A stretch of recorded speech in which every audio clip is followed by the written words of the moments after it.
Hey guys, what's good and new with you? What's good with me is that I am here with you, and what is new is that I have a wonderful topic to talk about today. For those of you who don't know me, my name is Uzma. I'm a health, life, yoga, and meditation instructor, and I help stay at home moms over 40 relieve stress one step at a time as they have growing families and they start letting them go. Today's topic is how letting go of your family can be a good thing. Because right now, a lot of you might have kids who are driving, kids who are becoming independent, getting ready to go away to college, even. Oops, phone just fell, sorry. Even those of you might be having kids who are leaving for college, and this is the last summer that you're going to have home with them. And what do? You can't sleep at night. You're worried about how they're going to survive without you. You are having trouble concentrating. You're sad when you look at them. It's just so many emotions are going right now, right? For the departure of your kids. You might, when you hear a certain song or every memory that you're creating this summer, you might be keeping in your heart. You might be wondering, how are they going to survive without me? My family's not going to be the same once this child is gone.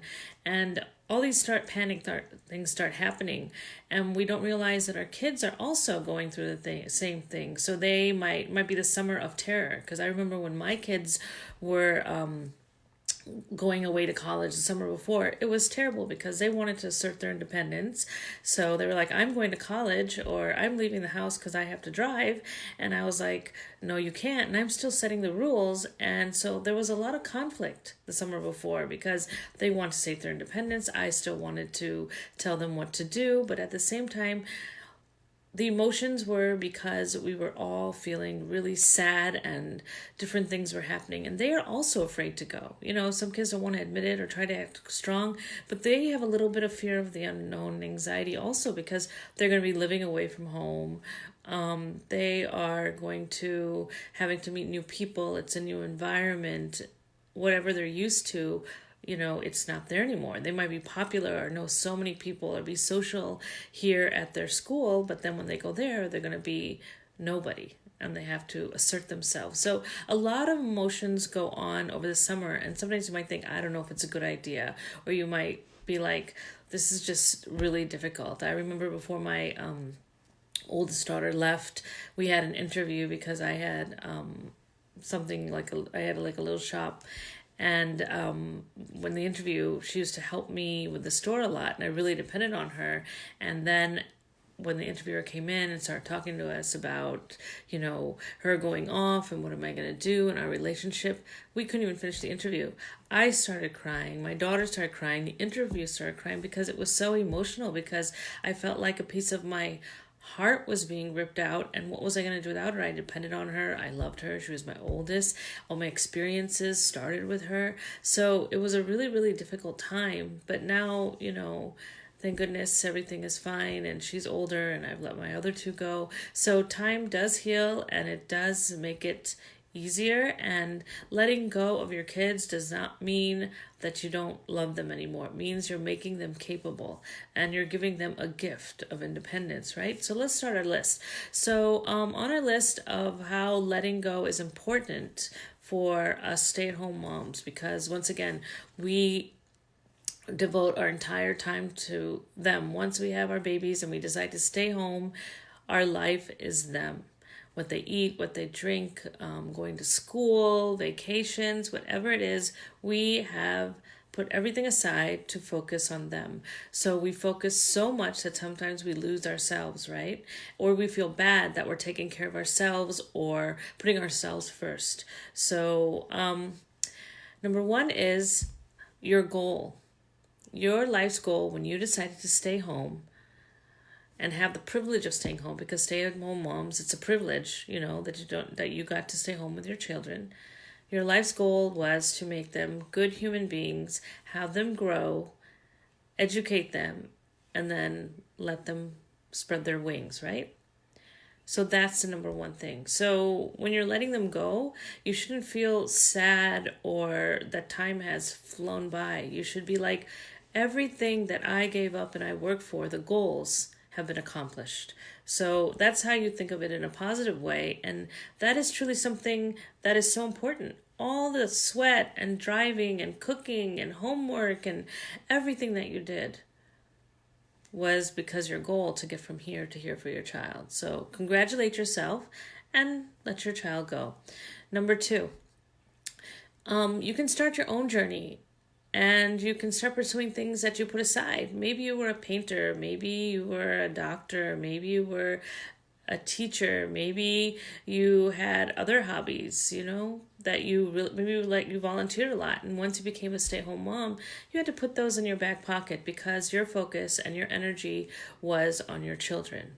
So, your journey is about to begin. Once you let your kids go and they get older, all the space that you kept for them gets smaller and smaller and smaller, right? And your space for yourself gets bigger and bigger and bigger. So you can explore, maybe you want to reinvent yourself, and there's been hobbies or things that you've been interested in as you've gotten older and you've taken care of your kids. Maybe you started realizing that staying home with your kids, you became a good teacher, or you loved math, because you used to be so good at teaching your kids math. Or maybe you cook so much for your kids that you decide you want to make a cookbook because all these recipes or all these special things you've done for your kids really gave you a passion for cooking. So many things can happen. Maybe you want to volunteer because you were a room mom and volunteered at the school, and volunteering really helps you and makes you feel good about yourself. So there's so many things that you can finally do. I find that so exciting. Like when my kids left and I could reinvent myself and do so much, I felt like I had so much space, so much time, and I was actually a better mom to them, a better wife to my husband, and a better person to everybody I knew because I had so much passion and so much excitement. It was really great. So number three is you can pursue other relationships. Like maybe there were friends that you say, okay, I'll call you, or I'm busy, or I can't, or you had a good friend, or you have a good friend that you are still good friends with, but you'd love to have more lunch with, or you have parents that are elderly. I mean, a lot of us are in that generation where we're trying to raise our kids, but our parents are getting older, and it's really hard to balance both. So when you let your kids go and they go off, you actually have time to really focus on your parents, get to know them, get to be with them, which is such a beautiful thing, right? Because you've done your mommy job. Now you can go back to helping and doing your daughter job. And maybe it could be, a relationship with your spouse, where like as a mom, we constantly, what do the kids want to eat? Where do the kids want to go? Everything is about the kids. And we still are there with our spouse, but they kind of get pushed aside, right? Because as stay-at-home moms, we do so much for our children and so much for everybody else that sometimes we take for granted, right? And we're not present with our spouse and we don't focus on them. So now it's time to rekindle that relationship, which is kind of exciting. All these things are so exciting. And I think a lot of times what moms do is they only look at the negative things. My child is going, what are they going to do? How am I going to be without them? What is it going to be like? Why are they going? I feel so unloved. What about me? We just think of all the negative things. But what I'm talking about now are all the positive things that come out of this, right? Because when you have a mind shift and you start thinking positive things and start thinking what a good opportunity this is and how proud you are of your kids, how proud you are of yourself as a mom, it becomes humbling, and you start realizing that, oh my gosh, this is not so bad after all. This is the plan, right? This is the goal. So what we need to do is start thinking about the woe is me and thinking about the yay is me, right? No woe, yes to yay. So number 4 would be you can start thinking about yourself. And I know I said thinking about yourself on your journey, but I mean health-wise. All those times you put out working out, or you ate the macaroni and cheese, or you ate the snack from your kids, or you ate the chips, and then you weren't hungry for a good meal, or you didn't have time to slice all that and prep all that, or make your juice, or maybe go to yoga class, or maybe go to a workout class, or maybe get that facial that you wanted or that massage. It is time for you, moms, to think about self-care. Self-care is so important, and you will feel healthier and you will have the time. There's no excuses now, right? You can start in your 40s, 50s, be the healthiest you've ever been, and really, really honor yourself and be kind to yourself and nurture yourself. All those things are so important that we totally a lot of times neglect, right? Like we send our kids to gym class, we put our kids in sports activities, they're getting to do little workshops or classes, and we're driving around and we're eating that candy bar, or we're so hungry that we just grab a bag of chips. All those things we can start cutting out. We can start organizing our life. We can start having a morning routine. We can start really focusing on ourselves. And I think that, once you've raised your kids, you really want to just focus on yourself. And it is a really powerful thing to really honor yourself. Number 5, when you let your child go, you open up relationships with them even better. When you let them spread their wings, become independent, you allow them to go into society and learn how to mingle with them. And they really blossom and they learn new things and they pursue hobbies, they pursue careers, and they look back and they say, you know what, my mom let me go.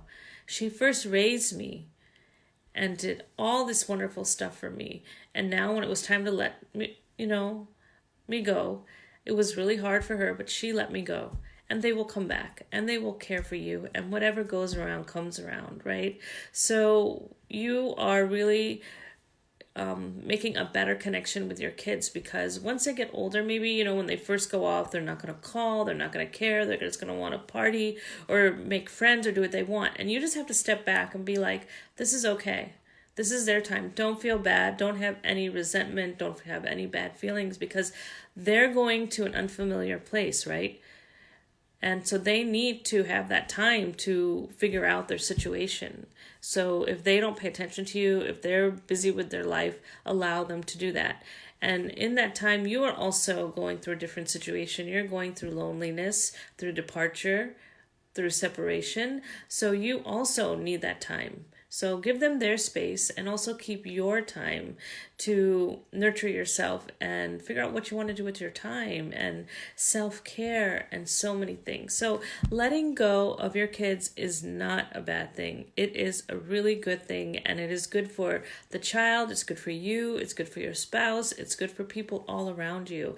It is a positive thing. Don't go back into the negative. Obviously, I'm telling you this because I've been through this. And it is not easy. I talk to myself even now sometimes, because when the kids come home and then they leave, those feelings of sadness, or they've left, or the enjoyment always come back. You just have to work on yourself and think positive and have a mind shift.